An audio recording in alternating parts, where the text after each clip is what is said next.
Information communication ടെക്നോളജിയെ പറ്റി അല്പം പരിചയപ്പെടാം. മാത്രവുമല്ല, ഈ ഇൻഫർമേഷൻ ടെക്നോളജി ദുരുപയോഗത്തെപ്പറ്റി അഥവാ IT മിസ്യൂസിനെ പറ്റി നമുക്കിന്ന് ഒരല്പം പഠിക്കാം. IT-യെക്കുറിച്ച്, ഇൻഫർമേഷൻ ടെക്നോളജിയുടെ നല്ല വശങ്ങളെക്കുറിച്ച് ഇന്ന് കൊച്ചു കുട്ടികൾക്ക് പോലും അറിയാം.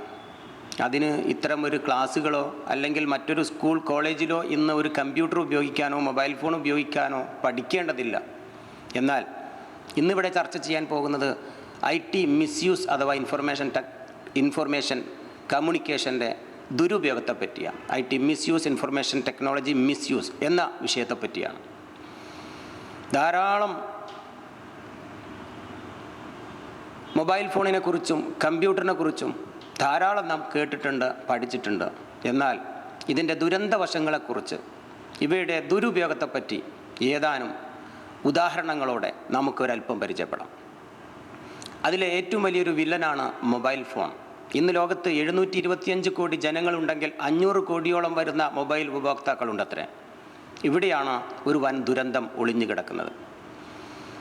ഏതൊരു കുട്ടിയും ഇന്ന് മൊബൈൽ ഫോൺ നിഷ്പ്രയാസം ഉപയോഗിക്കുന്നുണ്ട്. അതിനൊരു കോളേജോ സ്കൂളിലോ പോകാതെ തന്നെ, അതിനൊരു സ്കൂളിലോ മറ്റൊരു ട്രെയിനിങ് സെൻറ്ററിലോ ഒരു സ്കൂളിലോ ഒരു ട്രെയിനിങ് സെൻറ്ററിൽ പോയി പഠിക്കാതെ തന്നെ ഇന്ന് കുട്ടികൾ പോലും ഇത് ഉപയോഗിക്കുന്നുണ്ട്. അതിലപ്പുറം ഇതിനെ ദുരുപയോഗം ചെയ്യുന്നുമുണ്ട്.